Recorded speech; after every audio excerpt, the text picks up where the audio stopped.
Hey everyone, welcome back to Python Series. In this video, I'm going to discuss about, what is typecasting. Typecasting in a sense, it's a process of converting one data type into another.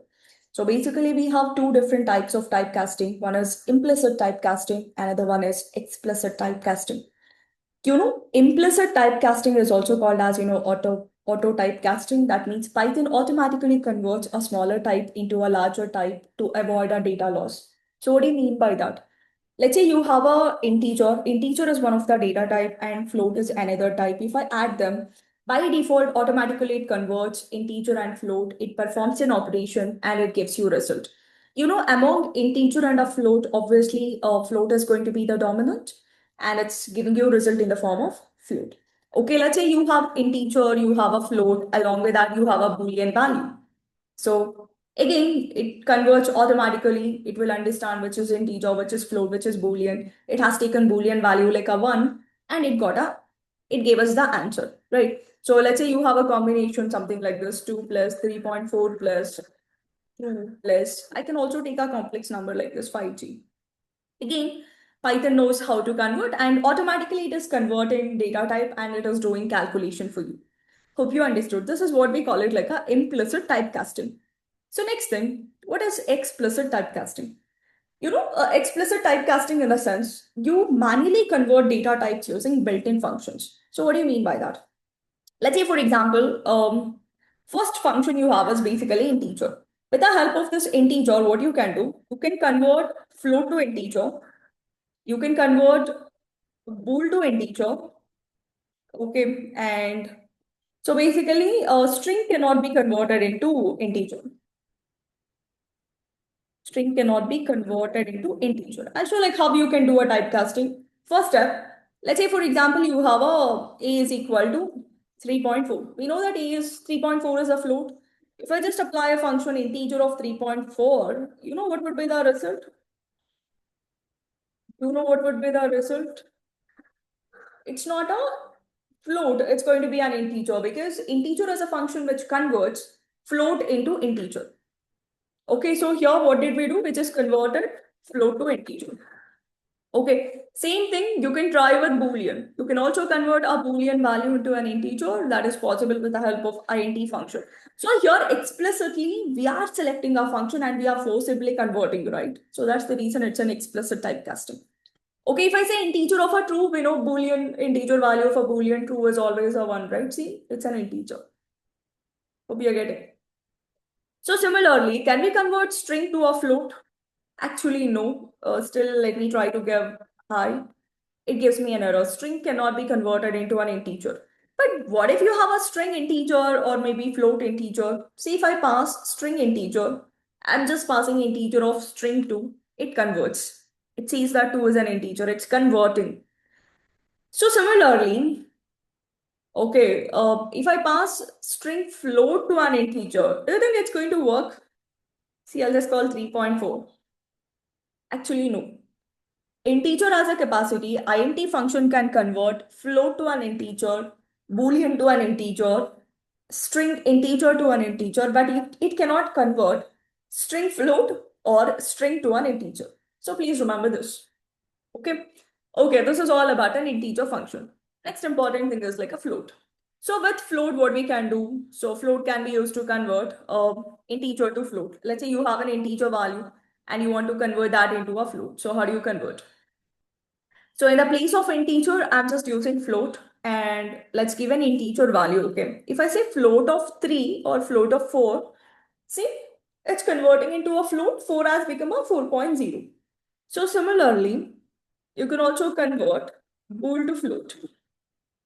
How? So just call your float function float of, just pass your boolean value, which is a true. See? One boolean of true is basically, sorry, float value of true is going to be 1.0. 1.0 is a float, right? Yeah. And one important thing that you have to remember is a string cannot be converted into, float. It doesn't work. If I say hi, it will not work. It throws an error. So similarly, you can convert string integer into a float. It's possible. Similarly, string float can also be converted into a float. See, I'll just give string 3.2. it will convert into a float. Now 3.2 is no more a string. It's a float number. Okay, so this is all about integer and a float. Next important thing, we have a boolean.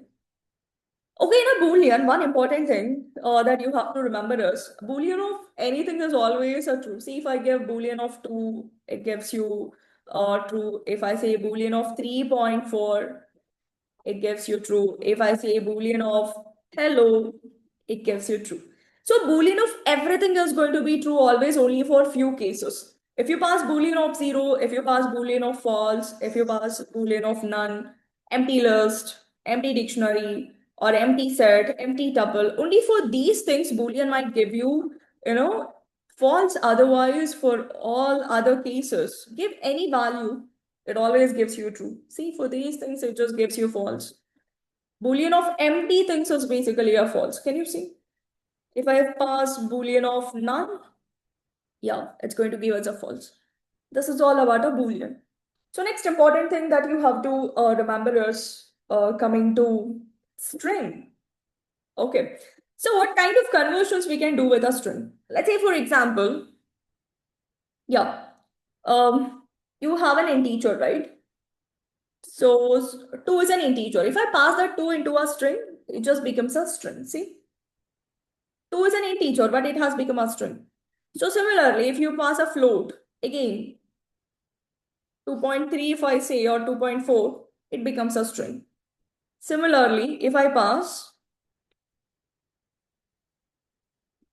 I'll pass a boolean, again boolean becomes a string. Just look into the data type. Look into the type of an object. It's becoming string, whatever you pass into a string. Similarly, yeah, this is all about a string. One important thing that you people have to remember is order of data types is always the string is dominant because string has a capacity to convert everything into its data type. So next comes the float. Okay, next should be integer and then it should be Boolean. Okay, this is the order of data types that you have to remember in order to do the typecasting. Anything can be converted into a string. Float can convert only integer and a float, and integer can convert only integer. I mean, only float into an integer, right? So string is always a dominant, next dominant is float, next dominant is integer, next dominant is Boolean. Okay, this is the order of typecasting. Next important thing, what if you want to convert, let's say you have a list, 1, 2, 3, 4, 5, you want to convert that into a tuple. So can we say tuple of A? Yes. Let's say you have a tuple.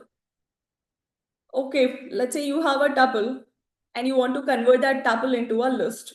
So just use list of B. Done.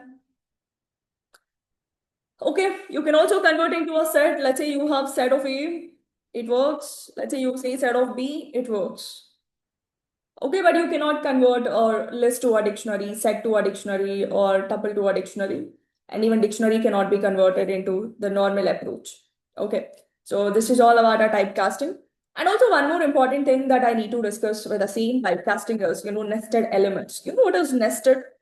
So nested in the sense like, something within something. Okay, I mean like, I would call it like a nested list first thing. If you have a list within a list, we call it like a nested list.